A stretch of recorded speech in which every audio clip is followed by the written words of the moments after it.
mendengarkan kajian tentang Ramadan, tentang puasa, bagaimana kiat-kiat supaya Ramadan kita menjadi lebih bermanfaat, lebih berkah, Ramadan kita semakin berkualitas pada tahun ini insyaallah. Untuk itu kami persilahkan kepada Pak Kiai untuk membawakan materinya insyaallah. Sudah.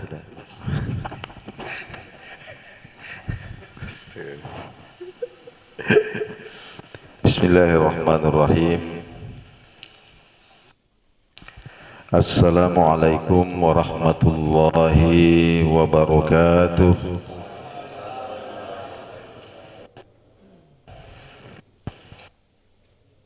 Alhamdulillahi rabbil alamin. Wassalatu wassalamu ala ashrafil mursalin Sayyidina wa maulana Muhammadin wa ala alihi wa sahbihi ajma'in, amma ba'd. Ma'asyiral muslimin wal muslimat yang sempat hadir dalam majlis yang mulia ini, yang kesemuanya insyaallah dimuliakan Allah Subhanahu wa taala. Pada subuh Jumat ini kembali kita dipertemukan dalam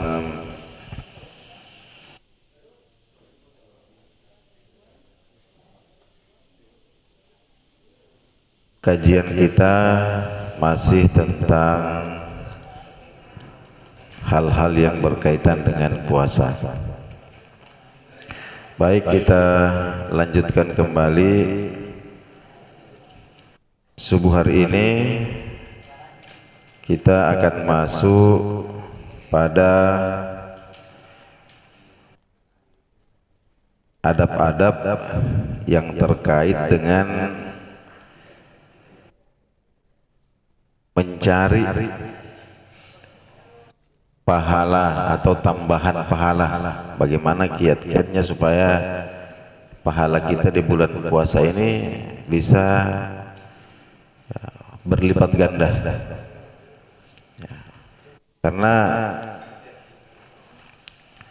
sebagaimana yang kita ketahui bersama bahwa bulan Ramadan itu memang bulan untuk menambal kekurangan-kekurangan, ya.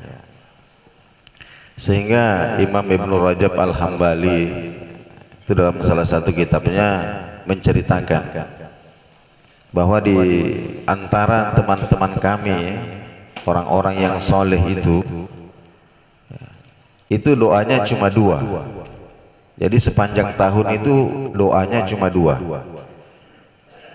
Doa yang pertama 6 bulan sebelum Ramadan masuk, doanya cuma satu. Apa itu? Disampaikan pada bulan Ramadan. Ketika kemudian mereka sudah sampai pada bulan Ramadan, Ramadan kemudian berlalu, maka 6 bulan berikutnya doanya cuma satu. Apa itu? Mereka berdoa agar semua ibadah-ibadah mereka di bulan Ramadan diterima oleh Allah Subhanahu wa taala. Ini 6 bulan mereka minta supaya amalnya pada bulan Ramadan diterima. Nah, itu diceritakan oleh Imam Ibnu Rajab Al-Hambali. Kenapa? Karena bulan Ramadan ini memang bisa membuat perbedaan, bisa membuat perbedaan tentang bagaimana makom kita di sisi Allah Subhanahu wa taala.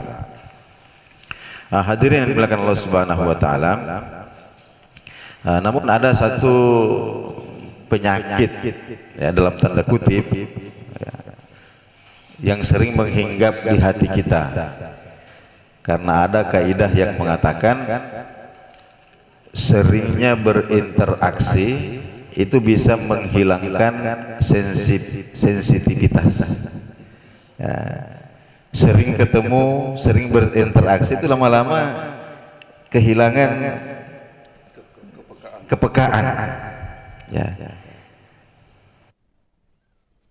Kita ambil contoh lah, kalau kita melakukan umroh, ya, melakukan ibadah umroh untuk yang pertama kali, pertama kali kita menapak kaki kita di tanah haram, pertama kali mata kita ini memandang Ka'bah yang sudah puluhan tahun kita dengar ceritanya, itu pertama kali kita lihat Ka'bah, itu pengalaman yang tidak bisa dilukiskan barangkali, menetes air mata. Sehingga biasanya jemaah umroh itu kalau pertama kali ke tanah suci itu hari pertama itu tidak mau pulang dari masjid, ya, tidak mau pulang dari masjid. Saya mau, enak sekali perasaannya, ya, senang sekali dia di situ. Tapi semakin sering kemudian berinteraksi, maka kepekaan ini kemudian perlahan mulai hilang. Sehingga kadang-kadang hari kedua ini masih sholat berjamaah di masjid, tapi sudah mulai pulang, ya. Hari ketiga, hari keempat, semakin lama, ya, rasa ini, ya begitu juga. Kita ini sudah sering kali bertemu dengan bulan suci Ramadan, ya. Kalau seumur-umur ini terhitung balik, ya, terhitung balik 45 tahun sekarang, ya, berarti sudah 30 kali bertemu bulan suci Ramadan dalam keadaan balik. Ini sering tanpa kita sadari menghilangkan kepekaan kita, menghilangkan kepekaan kita pada bulan Ramadan. Nanti sebelumnya paling-paling begitu, ya. Jadi kita perlu memperbaharui, ya, perasaan kita terhadap bulan suci Ramadan ini, bahwa ini adalah kesempatan yang tidak tergantikan, bahwa Ramadan ini berbeda dengan Ramadan tahun lalu dan akan berbeda dengan Ramadan tahun yang akan datang. Atau barangkali ini hanyalah satu-satunya kesempatan yang diberikan oleh Allah Subhanahu wa taala kepada kita. Baik, hadirin yang dimuliakan Allah Subhanahu wa taala, kita masuk pada adab puasa selanjutnya yang kaitannya dengan mencari tambahan pahala, yakni dakwatul arham wal jiran wal muqarrabin litanawuli ta'amil iftar, ya. Jadi mengundang keluarga dekat, tetangga-tetangga, kerabat-kerabat, untuk buka puasa bersama. Atau kalau kita tidak undang, bisa juga kita antarkan. Istizadatan fi talabil khairi wal ajri, sebagai upaya tambahan untuk mendapatkan kebaikan dan pahala minallahi ta'ala, dari Allah Subhanahu wa ta'ala. Wa ruwiya an Salman radhiyallahu anhu, ada hadis diriwayatkan dari Sayyidina Salman radhiyallahu an, beliau berkata, qala Rasulullah sallallahu alaihi wasallam, Rasulullah sallallahu alaihi wasallam bersabda, man fattara shaiman ala ta'amin wa syarabin min halalin, barang siapa, ya, yang memberikan makan atau memberikan buka puasa, ya, memberikan buka puasa dengan makanan dan minuman yang halal, ini syaratnya, ya, jadi makanan dan minuman yang berasal dari harta yang kita pastikan, harus kita pastikan halalnya, ya. Salat alaihil malaikah fi saati syahri Ramadhana, maka malaikat akan bersalawat kepadanya.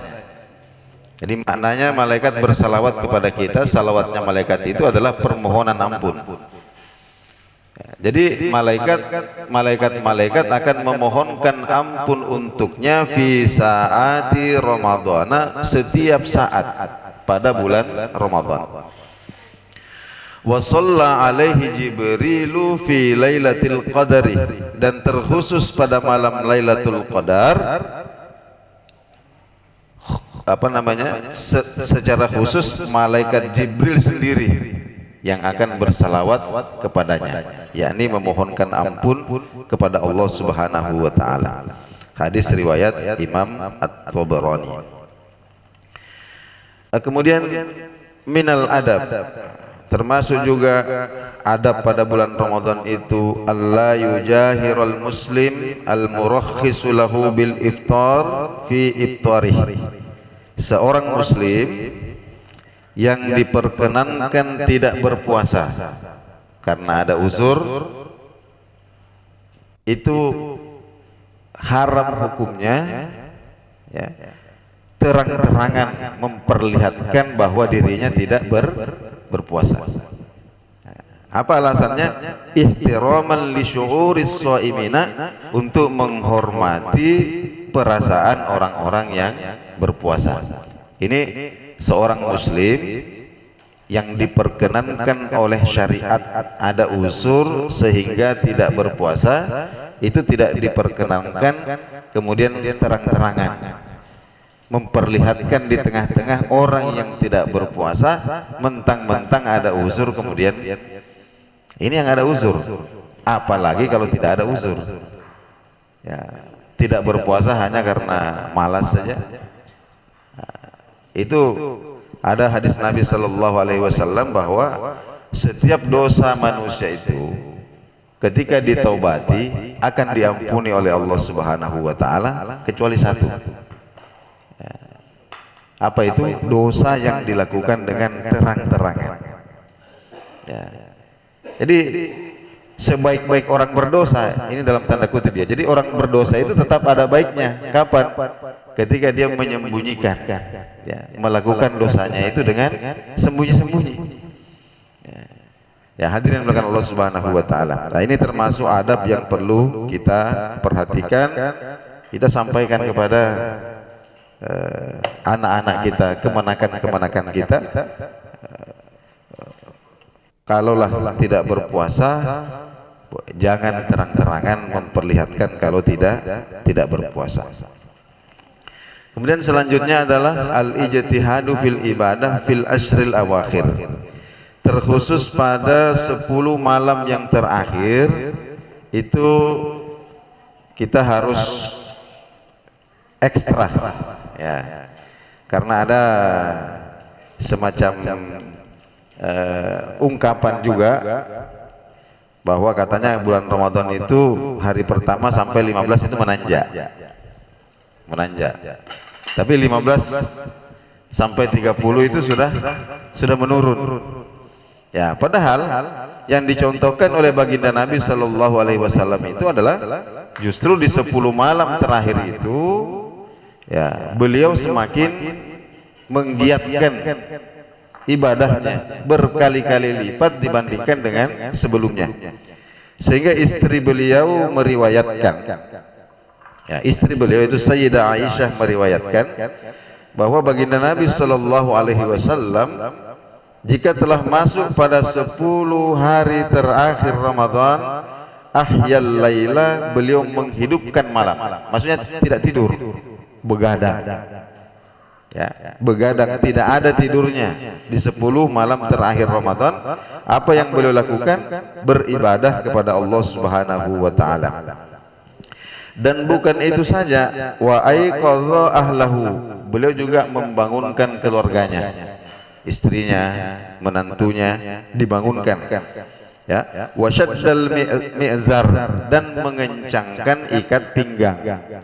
Ya, mengencangkan ikat pinggang itu maknanya, ya, beliau tidak mendekati istrinya di 10 malam terakhir bulan Ramadan itu. Ya.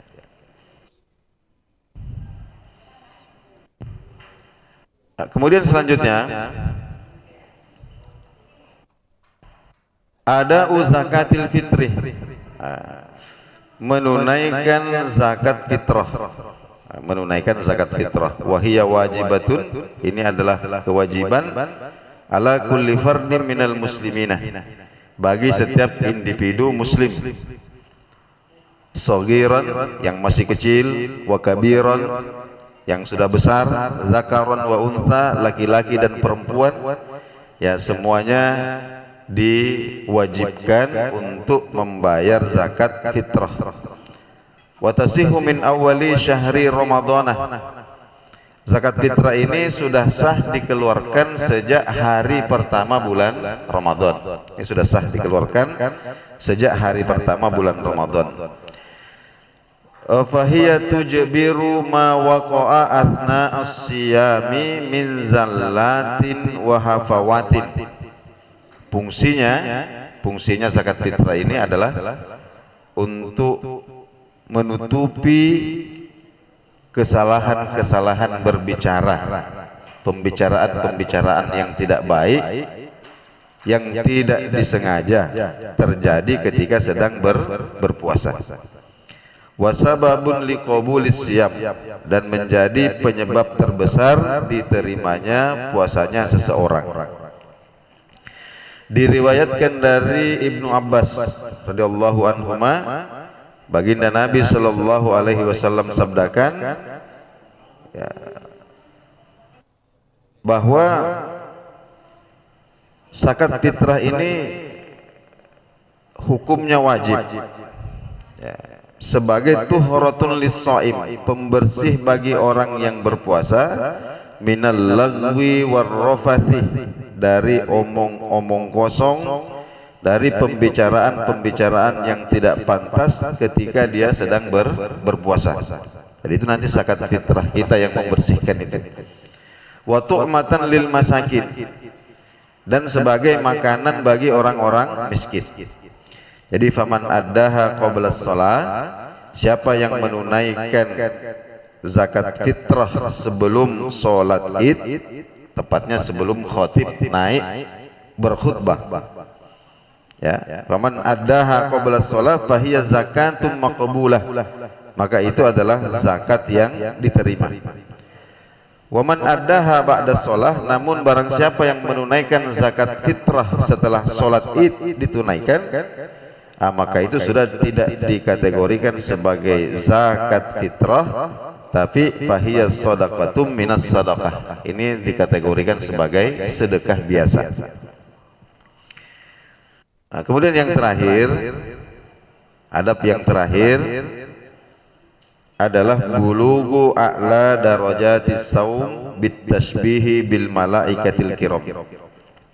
Jadi kita manusia ini, Bapak dan Ibu sekalian, ini adalah boleh dikatakan makhluk Allah yang terakhir diciptakan. Tidak ada lagi makhluk setelah manusia, itu tidak ada lagi. Ya, jadi dalam diri manusia ini berkumpul berbagai macam unsur. Ya, unsur malaikatnya ada, unsur setannya juga ada, unsur binatang buasnya yang suka menyakiti juga ada. Ya, unsur binatang ternak yang dipikirkan cuma makan saja ini juga ada. Ya. Jadi ada unsur malaikatnya, ada unsur, ya. Makanya kadang-kadang kalau ada orang yang suka mengganggu, jahat, biasa kita mengatakan setan. Itu ada unsur setannya juga. Tapi kalau ada orang yang baik, baik sekali ini orang, kadang-kadang kita serupakan dengan malaikat. Nah, jadi makhluk Allah itu, ada makhluk Allah yang tidak pernah melakukan kesalahan sama sekali. Semua hidupnya itu adalah kebaikan, namanya malaikat. Tapi ada juga makhluk Allah ini yang salah terus, tidak ada baiknya sama sekali. Nah, ini namanya setan. Ya. Ada juga Allah ciptakan makhluk yang suka menyakiti, ya, menakuti. Nah, ini binatang buas. Ada juga makhluk Allah ciptakan ini yang dipikirkan cuma makan saja, namanya binatang ternak. Nah, empat unsur ini ada dalam diri manusia. Nah, nanti yang dominan itu akan kelihatan. Nah, ini yang dominan ini unsur malaikatnya kah, unsur setannya kah, unsur binatang buasnya kah, atau unsur binatang ternaknya. Nah, oleh karena itu ibadah puasa ini, hadirin Allah Subhanahu wa taala, adalah momen, adalah saat-saat di mana Allah Subhanahu wa taala memberikan kesempatan kita terutama pada siang hari ini untuk merasakan bagaimana rasanya jadi malaikat. Ya, bagaimana rasanya jadi malaikat? Yang dikatakan di sini bahwa bulugu a'la darajatis saumi. Jadi mencapai puncak derajat puasa bitashabbuhi bil malaikatil kiram, dengan menyerupai para malaikat. Bagaimana malaikat itu? Alladzina la ya'kuluna, mereka tidak makan, wala yashrabuna, tidak minum, ya, tidak punya istri, tidak ada istri, wala yastagi, ini siang hari saja, malam kembali lagi, wala yastagiluna illa bi ibadati rabbihim, dan mereka ini tidak punya kesibukan kecuali hanya beribadah saja, wamtithali awamirihi, dan menunaikan perintah-perintah Allah Subhanahu wa taala. Nah, sehingga ada sahabat Nabi sallallahu alaihi wasallam itu pernah curhat kepada Nabi. Dia mengatakan, ya Rasulullah, ketika melihat engkau, kami ada di dekat engkau, maka seakan-akan surga dan neraka itu kelihatan bagi kami. Tapi kalau kami kembali ke rumah, ya, kenapa kemudian ya, rasanya itu beda lagi. Kami seperti kembali lagi ke dikacaukan oleh pikiran-pikiran dunia. Maka kemudian Nabi Shallallahu Alaihi Wasallam mengatakan, seandainya kalian bisa seperti keadaan kalian, ya, seandainya kalian bisa selalu seperti keadaan kalian yang pertama, maka malaikat itu, kalian akan sering menemukan malaikat yang mengucapkan salam kepada kalian di jalan-jalan. Ini potensi yang bisa dicapai oleh manusia. Dan ini bisa diusahakan atau didapatkan melalui pelatihan-pelatihan ketika puasa kita ini benar-benar sebagaimana yang disampaikan atau yang dicontohkan oleh Rasulullah Sallallahu Alaihi Wasallam. Nah, hadirin yang Allah Subhanahu Wa Taala, minuman, kue dan makanan sudah terhidang. Tidak ada lagi alasan bagi kita untuk menunda. Saya kira inilah yang sempat kita sampaikan pada subuh hari ini. Insya Allah besok subuh kita akan lanjutkan kembali. Nanti setelah puasa ini selesai, kita juga akan membicarakan beberapa ibadah yang dominan kita lakukan pada bulan Ramadan. Contohnya adalah seperti sedekah, kemudian iktikaf, dan jika masih ada waktu nanti kita akan bicarakan juga sedikit tentang adab-adab membaca Al-Quran. Lebih dan kurang saya mohon dimaafkan. Hadanallahu wa iyyakum ajmain. Assalamualaikum warahmatullahi wabarakatuh. Waalaikumsalam warahmatullahi wabarakatuh. Alhamdulillah, terima kasih atas materi yang disampaikan oleh Pak Kiai. Ya, selanjutnya karena makanan telah terhidang, mari kita baca doa makan. Bismillah, minimal bismillah lah. Allahumma barik lana fima razaqtana wa qina adzabannar. Lebih dan kurangnya mohon dimaafkan. Hadanallahu wa iyyakum ajmain. Pengumuman. Mari dalam kafaratul majlis. Subhanakallah bihamdika asyhadu an la ilaha illa anta astaghfiruka wa atubu ilaik. Assalamualaikum warahmatullahi wabarakatuh.